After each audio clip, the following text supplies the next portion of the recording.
Dave Talks Comics, episode 58.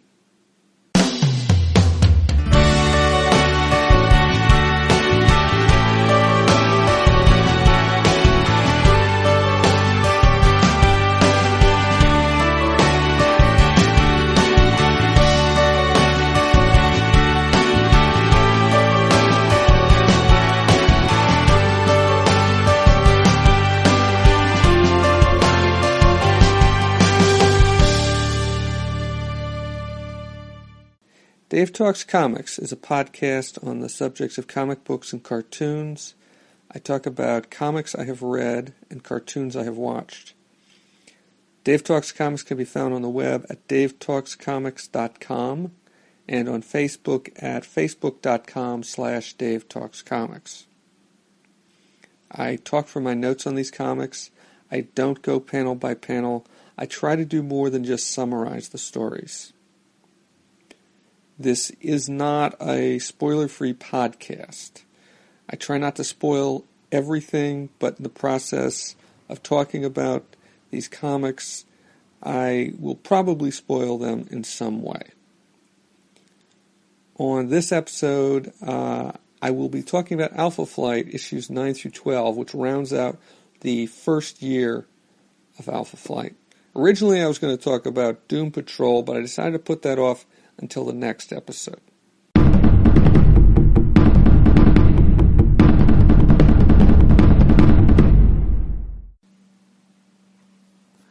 Alpha Flight 9 through 12.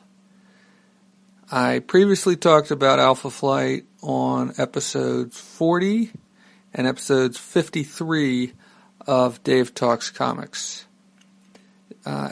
Issues 9 through 12 of Alpha Flight were cover dated April through July of 1984, and they were all written and drawn by John Byrne. Issue 9, issues 9, 10, and 11 are each divided into two parts. Issue 9 and 10, there's one story going through them, so I'm going to talk about that first, and then I'll go back and talk about the other bits and pieces in those issues. So the first part of issue 9 is called Things Aren't Always What They Seem. And this is a Sasquatch story. In previous issues, we've gotten other stories that have been spotlights on other members of the team. And so this issue is a spotlight on Sasquatch. And in his civilian identity, Dr. Walter Lankowski, Sasquatch is at Mount Logan, at the Mount Logan Cosmic Ray Research Station, doing work. He's a scientist, and I wasn't sure if this was a real place, so I actually did a little bit of research, and Mount Logan, I'm thinking Logan, Wolverine, come on, this is just John Byrne's making something up. But no, actually, Mount Logan is a real place. It is actually the second highest mountain in North America after Denali or Mount McKinley, which is in Alaska. It is named after Sir William Edmund Logan, who was a geologist and founder of the Geologic Survey of Canada. Geographic Survey of Canada? I just wrote down GSC. I'm not sure. Anyway, you can look this up on Wikipedia, which is where I found this information. And just for information's sake, it's the only other thing I'll say is that it is in Western Canada, so it is not on the coast, but it is near, within probably a couple hundred kilometers or miles of the Pacific, and it is also not too far from the border with Alaska. So, as I said, Walter Lankowski, Sasquatch is the main character. And so in this issue, what happens is he and some other scientists are at this research station, which is in this very remote spot. And there's a satellite dish, and then something materializes through the satellite dish, and which looks a lot like the Thing, Ben Grimm. But it's unconscious, and so. But he's huge and he's heavy, so Walter Lankowski has to transform into the Sasquatch, so he can lift him up and bring him into the research center.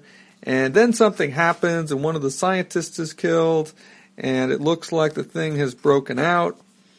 And, well, I mean, of course it turns out that this isn't the thing. And this is actually a villain that John Byrne has used before. So he's kind of lured away from, Lankowski is lured away from the research station by these footsteps he sees in the snow. And so he starts climbing up the mountain, and he thinks he's figured it out, and then he realizes what's going on, and he goes running back to the Cosmic Research Station, Cosmic Ray Research Station, but it gets blown up as he's running back to it. And then, of course, emerging from the fiery debris is none other than the Super Skrull. And so that leads up to the story, the second half of the story, which is in the next issue, issue 10. Now that story is called Blood Battle.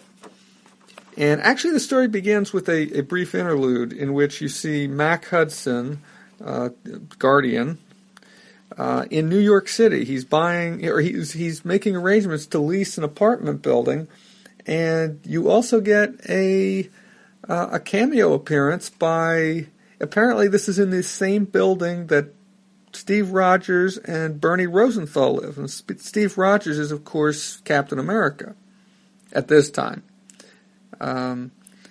And they pass by each other, they don't recognize each other, but Cap seems to sense something in him, that this is somebody who, let's see, what are the words he used? Something about him feels like a man accustomed to wielding great power. So, let's see, what next? So, Guardian, I always want to call him Vindicator, because that's what he was when I first read stories with him, but it's Guardian at this point. Guardian flies off, and so he's made arrangements to live in New York, and he's gotten a job in New York, and there will be more about that in this episode. Trust me. So then the rest of this story is Blood Battle, which is this fight between the Super Skrull and Walter Lankowski. Now, Lankowski injured himself in the previous issue. I think I forgot to mention that. He broke his arm coming down the mountain, and yeah, he fell down the mountain. He wasn't in his Sasquatch form. He fell down the mountain, broke his arm, and so he's in pain, but the Super Skrull's attacking, and so he ends up transforming into Sasquatch. And before that, you get a brief flashback to the previous issue, I guess, for anybody who didn't have the previous issue of what happened. That's a one-page. And then you get a fight between the Super Skrull and Sasquatch. And the Super Skrull, okay, if you don't know who the Super Skrull is, a Super Skrull is a Skrull, and the Skrull are an aliens who have the ability they're chameleons. They can change their shape into anybody else, but the Super Skrull additionally has all the powers of the Fantastic Four. So he can stretch like Mr. Fantastic, he's strong like the Thing, he can turn fiery like the Human Torch, and he can turn invisible like the Invisible Woman. So this battle ensues, and Sasquatch is handling him pretty good, but Sasquatch, I should mention that too, Sasquatch hulks out on him. Sasquatch, in transforming, he gets real angry, and he starts, and he kind of goes into a Hulk rage. And so he doesn't have control, and so I think that makes him much stronger than he otherwise would be. So this battle goes on for a few pages, and it's pretty good. But then the Super Skrull resorts to using a power that he hadn't in quite some time, and I didn't look into it. I'm going to have to look into this and follow up on this. But he uses his hypnotic powers, and in using his hypnotic powers, he doesn't actually hypnotize. It doesn't actually work on Sasquatch, but what it does do is it calms him down to the point where his human identity, Walter Lankowski, is able to take control again, and so he's not as in animal rage, I guess, I don't know, as he would be. But while the Super Skrull has him kind of pacified, you get this flashback to some other adventures that the Super Skrull has had, including from his encounters with Spider-Man and somebody who's now Captain Marvel, at the time was Ms. Marvel, from Marvel Team Up number 61 and 62. Now, I read these issues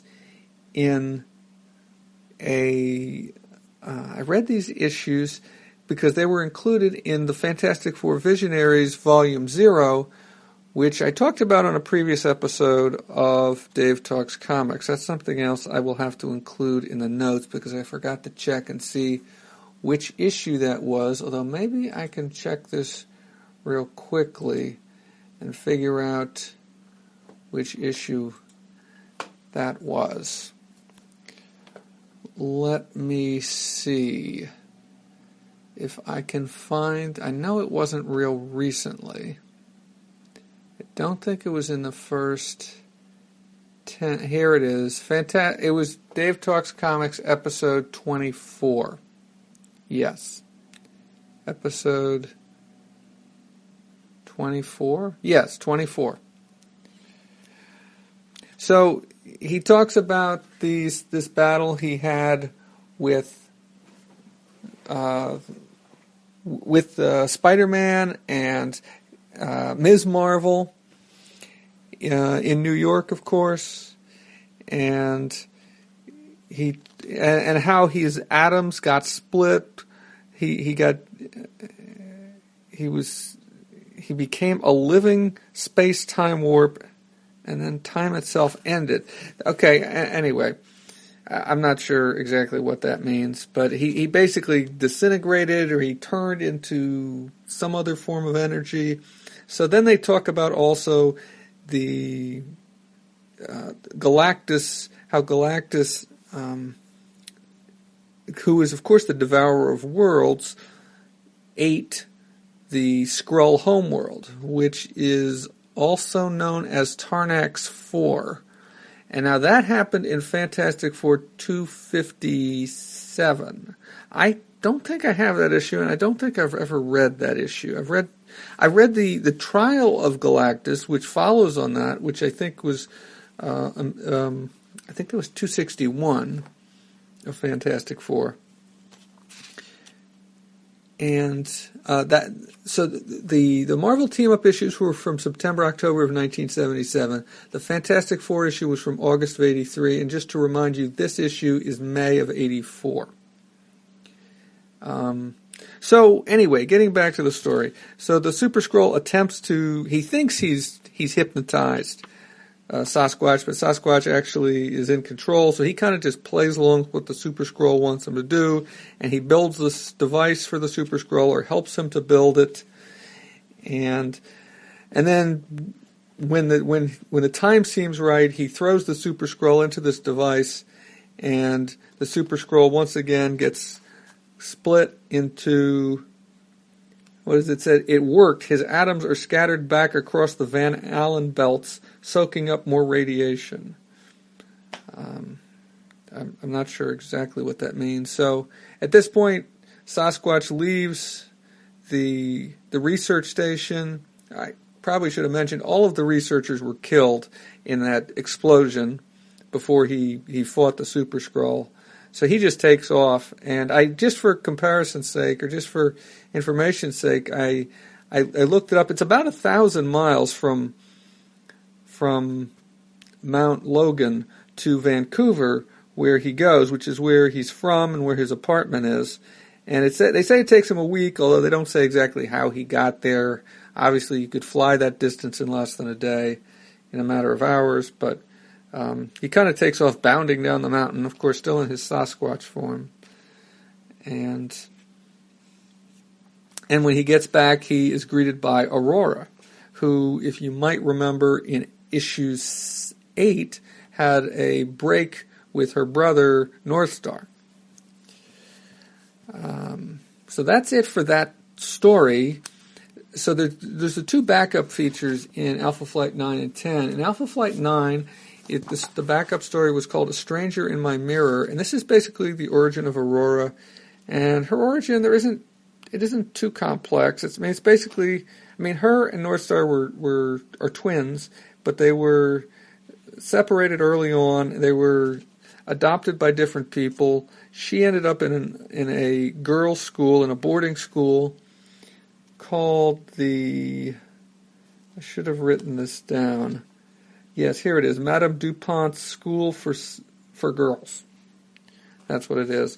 And that's where she discovers that she can fly, and her speed, and it's also where her split personality comes out. And it's kind of implied that that's because of the treatment she gets there, which is very harsh. They're basically, she gets beaten, physical abuse at the hands of the nuns who run this school. And the other thing I noted was they said it's in Laval, Quebec. And I tried looking up Laval, Quebec, and I couldn't find any Laval, Quebec.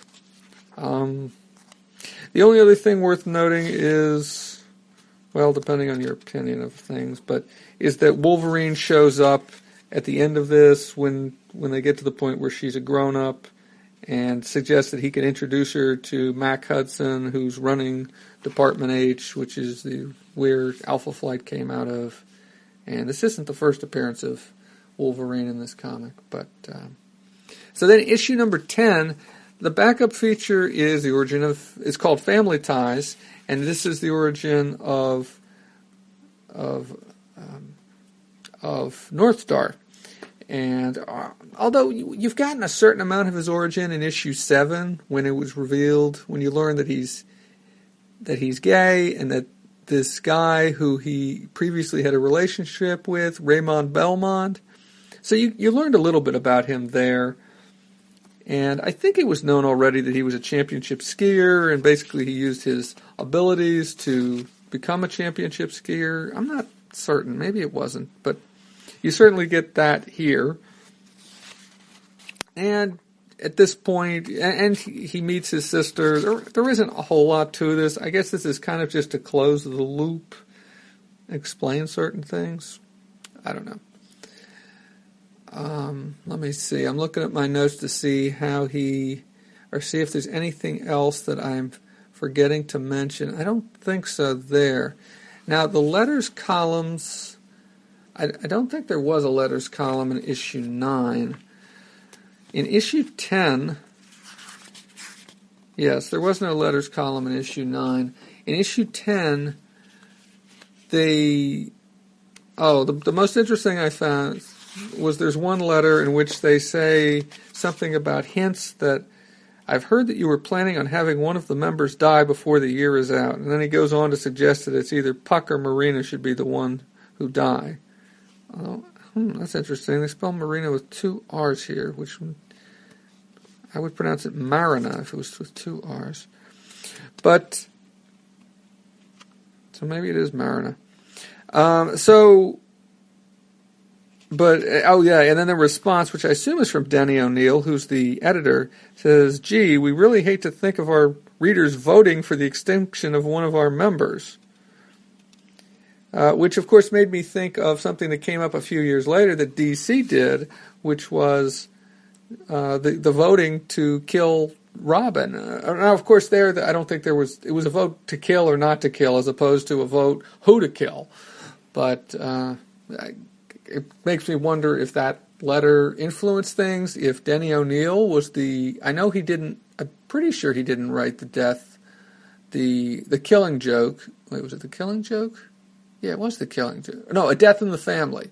A Death in the Family, which was the story in which Robin, I'm forgetting the character's name.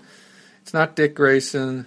It's the second, Jason Todd, in which Jason Todd was killed. So I don't think he wrote that. I want to say Jim Starlin wrote that. Yeah, I think that was Jim Starlin wrote it, and it was drawn by... And I've got I bought a copy earlier this year at the Appleseed Con, and I'm getting off topic, and I should read that soon. Okay, moving on. Oh, one other thing. So those two issues of Marvel Team Up in which the Super Skrull appeared are collected in the Fantastic Four Visionaries, John Byrne, Volume 0, and the issue of Fantastic Four 257 is collected in Volume 3 of the Fantastic Four Visionaries, John Byrne. And the other thing I wanted to say was about Steve Rogers, Captain America. I looked up to see where he was in continuity at this point, or in publishing history at least. And at this point, Captain America was in the 290s, and so that was in the middle of the death of the Red Skull arc, not Skrull, death of the Red Skull arc, which ran from 290 to 301 and is collected. There is a collected edition of that. And I should probably get that. I'm kind of curious. I think I have some of the issues, not all of them, so maybe I should just pick up the issues I'm missing. But I'd like to read that. And that was the end. That was the tail end of J.M. DeMatteis. Not sure which the correct pronunciation is. It was the tail end of his run. And there was a couple of covers that were drawn by John Byrne, but he didn't draw that. He had an earlier run on Captain America back around the 240s, 250s, something like that. Okay, so getting back to Alpha Flight, issue 11. First I'm going to talk about the backup feature, and then which is another origin story, and then I'm going to talk about the story that runs through issues 11 and 12. So the backup feature is called Unleash the Beast, and this is the origin of Sasquatch. And so you get to see Sasquatch as a college student, and he talks about how he met Bruce Banner when he was a freshman. And it's unclear if my guess would be that Bruce Banner should be a grad student or something like that at this point. But they were obviously interacting. Him and he was part of a group. They were both part of a group, and this was before Banner had become the Fantastic Four, had become the Incredible Hulk for the first time. And he talks about how he followed Banner's research and he looked into all that. And so basically he's trying to recreate what Banner did. And I don't think he's the first one to do that or the only one to have done that. I'm pretty sure in fact, I think some of the Hulk's villains that the Hulk fights basically are creations of people trying to duplicate the experiment that created him.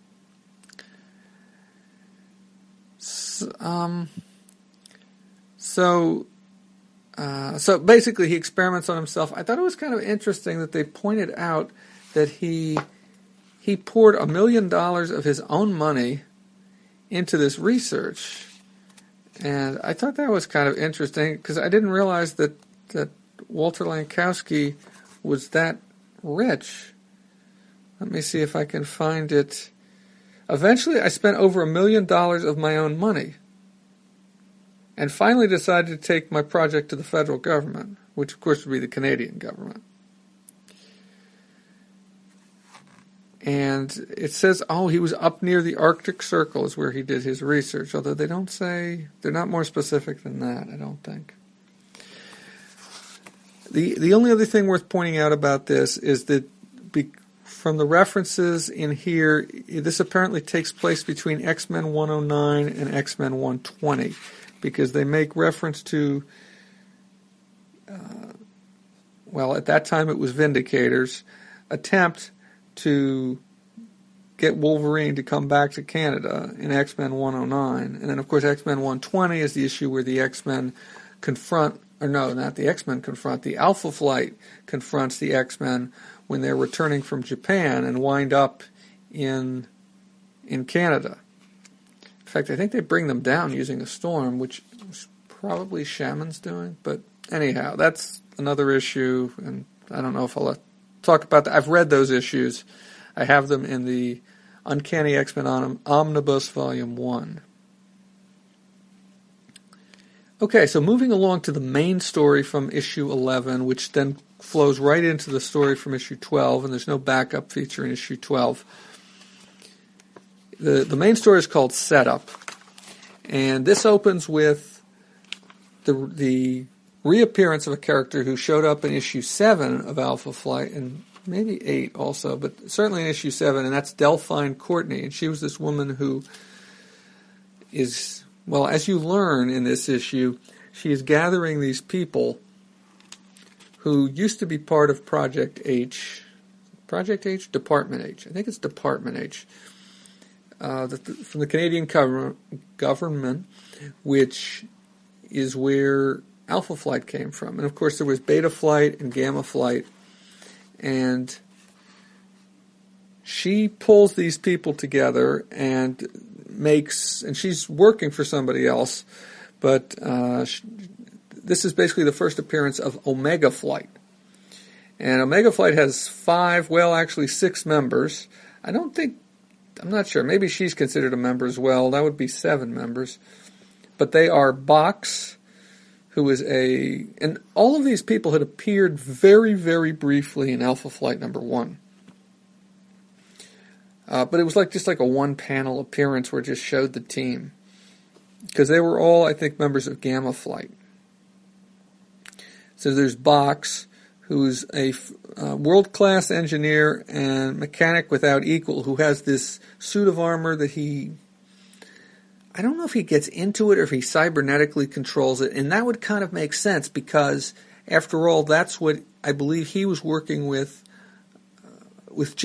Mac Hudson when Mac Hudson was developing the suit, developing the prototype that eventually led to the suit that he wears as Guardian with the big maple leaf on it. So Box, then you have a giantess. We have Diamond Lil, who was this very tall woman whose skin is impermeable, and then you have Flashback, the living temporal anomaly, a man who can summon his own future. And you have Smart Alec, who also appeared in issue 7, I believe it was, the man with the supercomputer brain, intellects unsurpassed, and then finally you have their Wild Child, who has this really disturbing-looking face, this very flat nose, and very sharp teeth, long blonde hair, shoulder-length blonde hair, I guess it is long, because he has it tied back in a braid, who is very vicious, and very sharp claws, although he's human-looking. He's not like he's got animal hands or anything. So you get introduced to Omega Flight, and then their leader is a guy by the name of Jerry Jackson. Now, Jerry Jackson appeared previously in the backup features in earlier issues of Alpha Flight. He had been working with Mac Hudson to create this suit, and then Mac Hudson left. He took the helmet and kind of left Jerry Jackson holding the ball. And I'll get into that when I get into issue 12. But basically, they kidnap Heather Hudson, he and Delphine Courtney, and to lure Guardian to New York. And the other thing I should have mentioned when I was talking about Alpha Flight, or not Alpha Flight, Omega Flight, is that she makes reference to this device she is using called the Influencer, which is, quote, to heighten their petty jealousies and phobias. And there she means, of course, the team members of Omega Flight. And the idea is, I guess it makes it easier for her to control them, to suggest that they do things. So she doesn't have absolute control over them, but but this helps her to control them, to lead them. So Mac Hudson, you see Heather Hudson leaving Ottawa. She's packed up everything. Mac has already gotten this apartment, which I mentioned an issue or two ago. In issue 10, Mac had gotten this apartment. He had that brief encounter here. He walked right past Steve Rogers. And in this issue, he is supposed to be meeting Heather at the airport. Is it LaGuardia or JFK? I'm not sure if they specify which airport it is. No, they don't specify, and I can't tell. They do have a shot of it from above, but I can't tell which airport it is. But she's not there, but he finds a note with a business card from Jerry Jackson telling him that to call, or telling him that he's taken him, and he's taken her, and it's a card from Roxxon Oil Company, which is one of these, which obviously a take on Exxon. And so he then gets a message. He gets a message on his radio from his communicator from Jerry Jackson telling him that to come to the World Trade Center. And of course, this is 1984, so the World Trade Center was still there, had been built by then, and was still there. And to come to the 43rd floor of is it the South Tower? The North Tower? Well, it says World Trade Center,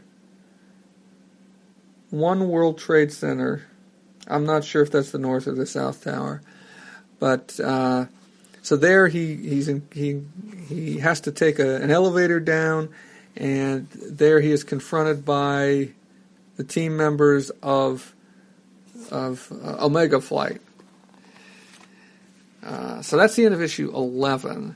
Now, issue 12 it begins with Delphine Courtney confronting Heather Hudson. She has brought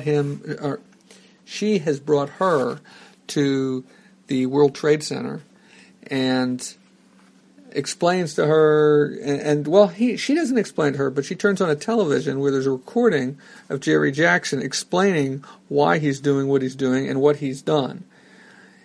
And he explains how Mac Hudson basically ruined his life by walking out and taking the helmet and basically he got fired because of that, and how his life went downhill after that, how he tried to commit suicide, how he wound up in a wheelchair, permanently in a wheelchair. And let me check my notes, see if I'm forgetting anything here. And how this whole situation, how the job offer, the reason why the Hudsons were moving to New York was because they had a job offer. It turns out that whole thing was something that Jackson had set up just to lure them in. And so their whole reason for moving to New York, turns out, was, after all, why would anybody want to move to New York? Only a supervillain would encourage people to move to New York. I don't know. I suppose that's one read of it, but so that's that. So Heather tries to get out of there. She attacks. Well, Delphine Courtney tries to block her way. She attacks Delphine Courtney, and turns out that Delphine Courtney is a robot. In fact, at one point, Heather tries to refer to her as an android, and she says, "I prefer the term robot," or something like that. But she basically grabs at Delphine Courtney, ends up ripping the skin off her face, which is, of course, there's a metal face beneath the skin. So at that point, then what you get is where's the rest of Alpha Flight? Guardian is facing off against Omega Flight by himself. Well, it turns out that Guardian did call out to Alpha Flight and asked them to join him when he was on his way to the World Trade Center. So they're somewhere, they just say on a hillside in Ontario. I don't know if this is maybe near Toronto. It's unclear exactly where it's supposed to be. But eventually they all unite. That is Shaman, Snowbird, Sasquatch, Aurora, Puck, and North Star all come together on this hillside, but then a fight breaks out between Sasquatch and North Star because, of course, North Star and Aurora had this spat. He accused her of sleeping with Ernest St. Ives, and she got angry at him, and so she flew off. And she's been romantically involved previously with Walter Lankowski, Sasquatch. So they get into a fight. Of course, Sasquatch is more than strong enough to beat to kill North Star. North Star has his own abilities, so some of the other team members get involved in this fight. Puck and Shaman and Snowbird get involved to try and break things up. Aurora doesn't do anything really. But so then, they get Sasquatch calmed down because he kind of went into a berserker rage again. He kind of went hulked out again. And they get, and then Shaman transports them to the World Trade Center where, and this is inside the World Trade Center, like in a sub-basement or something, where I know that I said originally the 43rd floor, but Guardian took an elevator down to where he met Omega Flight. And I assume this is somewhere on the ground or beneath the ground level. So they transport to... Oh, and before that, I should say that the only member who doesn't show up is Marina, and they do show her... They do have a one-page, or is it a page, or is it... Hold on, let me flip back. It's about a page showing her and Namor, and I'm looking to see... Yeah, it is 2 R's, so maybe it is Marina. So they show her and Namor frolicking, having fun, making out, and that her necklace, which has the signal on it, which would have alerted her that she's supposed to be showing up, is back in her bedroom. And that's not where they are frolicking. So she doesn't hear the call. Anyway, so the Alpha Flight shows up to help out Guardian. So a big fight ensues between Alpha Flight and Omega Flight, and I'm not going to go into all the details. But a couple important things happen. One is that Snowbird gets very weak when they're fighting, and Shaman realizes this is because that when he helped her out, he says, "This is my fault. When I delivered her, I used my magics to bind her to humanity, to the land, and specifically Canada. So because they're outside of Canada, she gets very weak."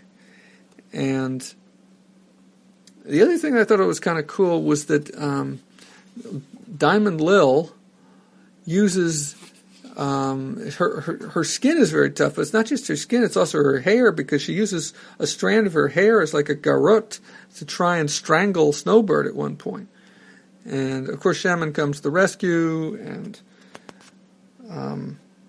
then Guardian is fighting at one point. First he's fighting with the multiple guy. I can't remember what his name is. Hold on, let me flip back to issue 11 and see if I can... Flashback, that's it.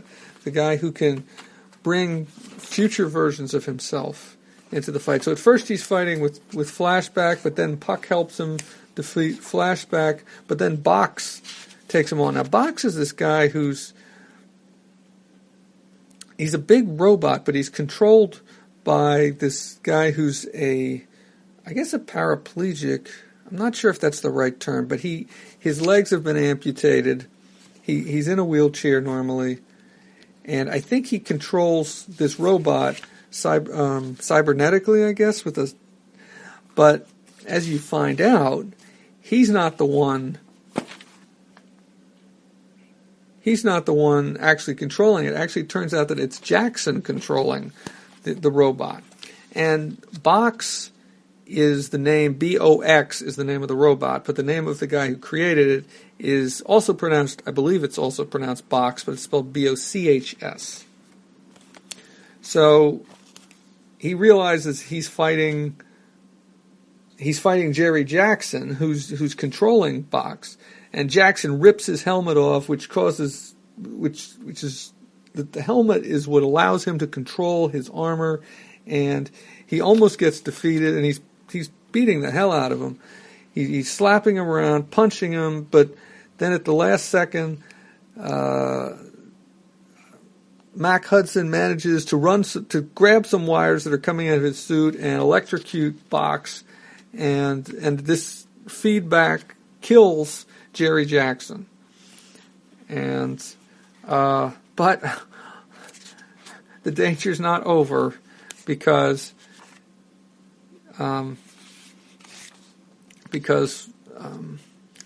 there's a problem with in the fight.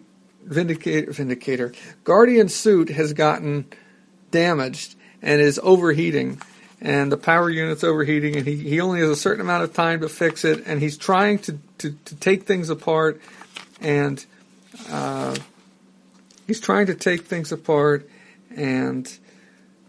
prevent the power packs from overloading, but he isn't successful, and it explodes and it kills him. And this is I'm sorry, I forgot to read the title of this issue, which is And One Shall Surely Die.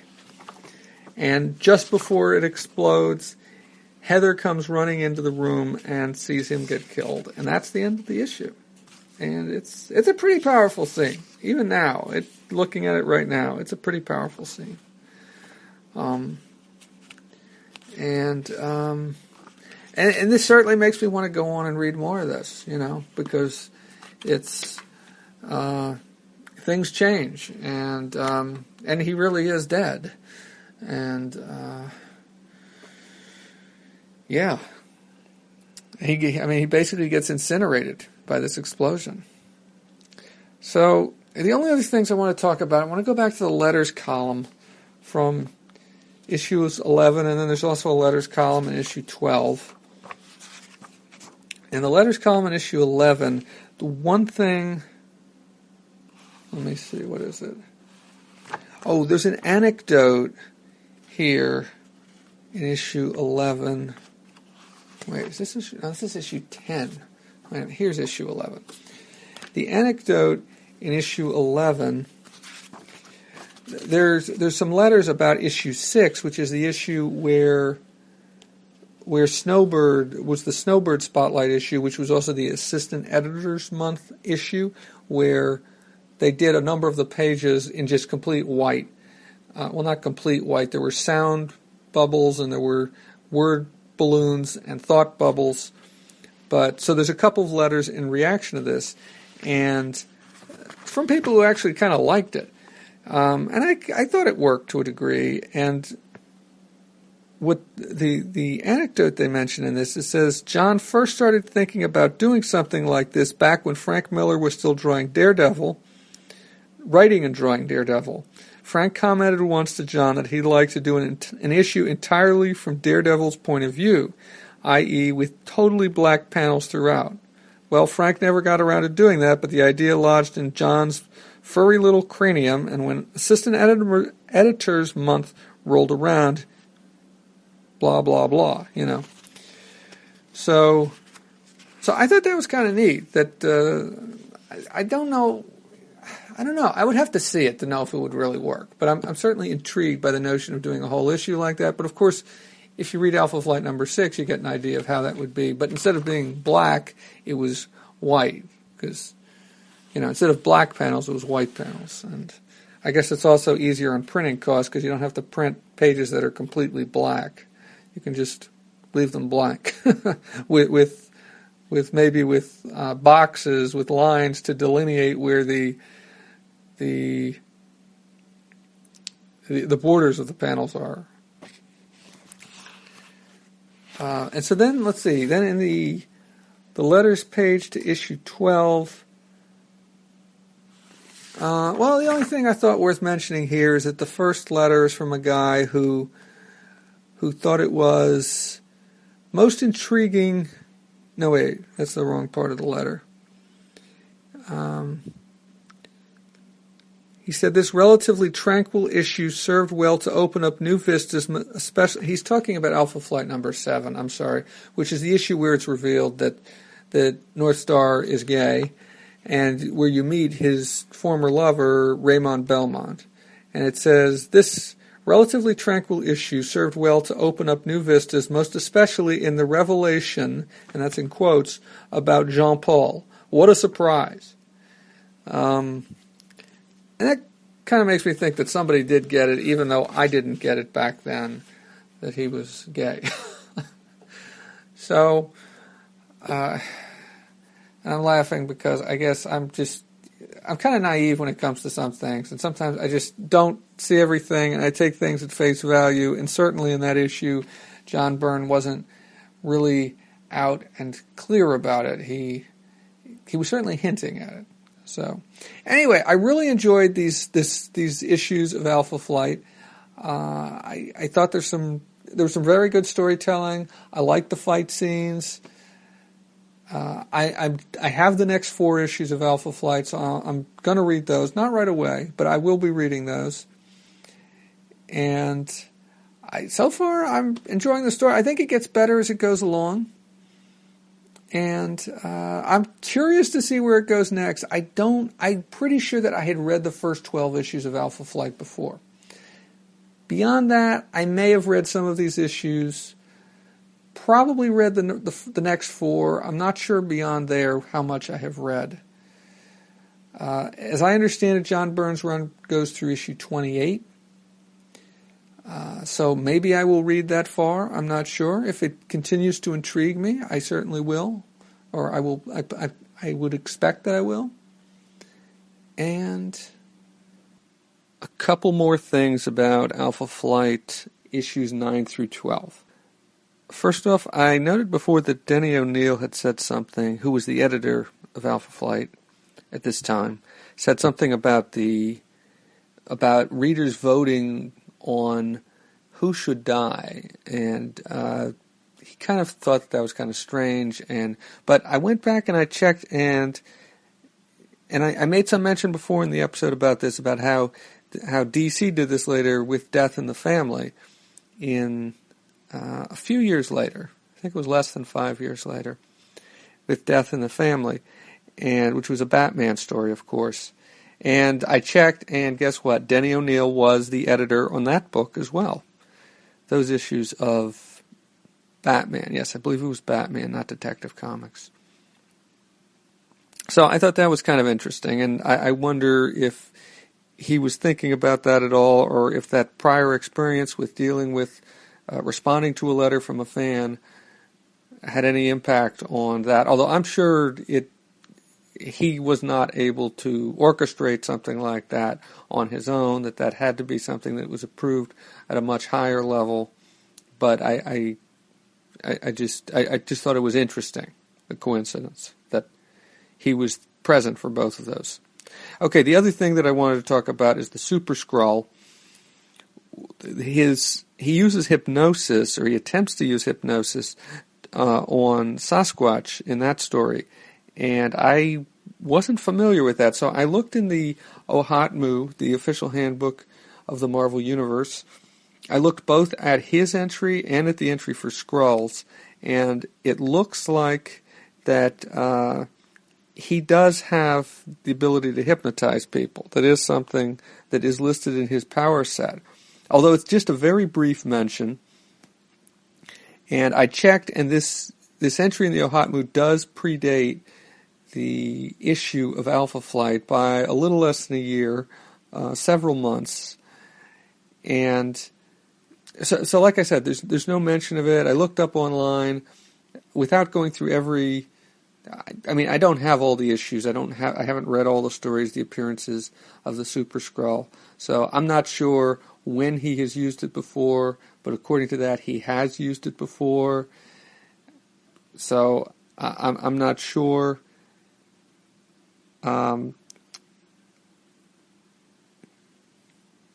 other thing that I wanted to note about the Super Skrull was that his appearances in Alpha Flight issues 9 and 10 were his first appearance, not counting an issue of What If, which kind of, alternate universe kind of thing, or his appearance in the official handbook of the Marvel Universe 11, which also predated this Alpha Flight stories.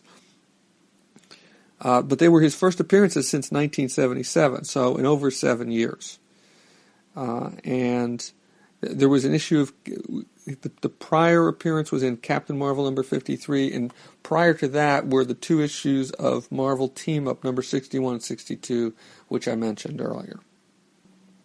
So I think that's about it for Alpha Flight issues 9 through 12.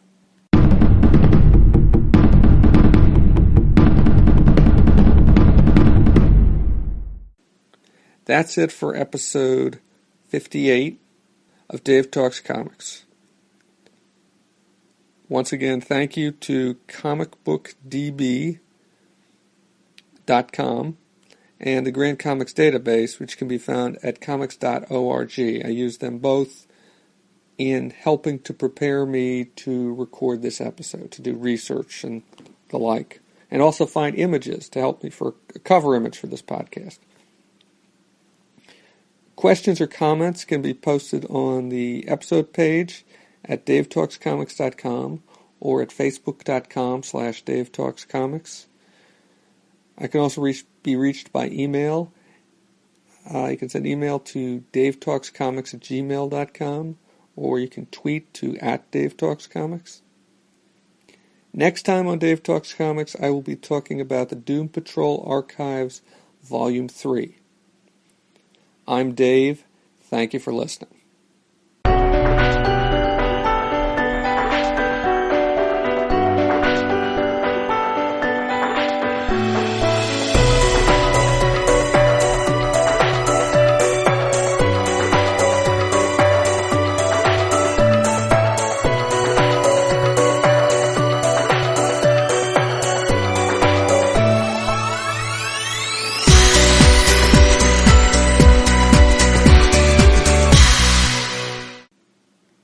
Dave Talks Comics, episode 58, or is it 59?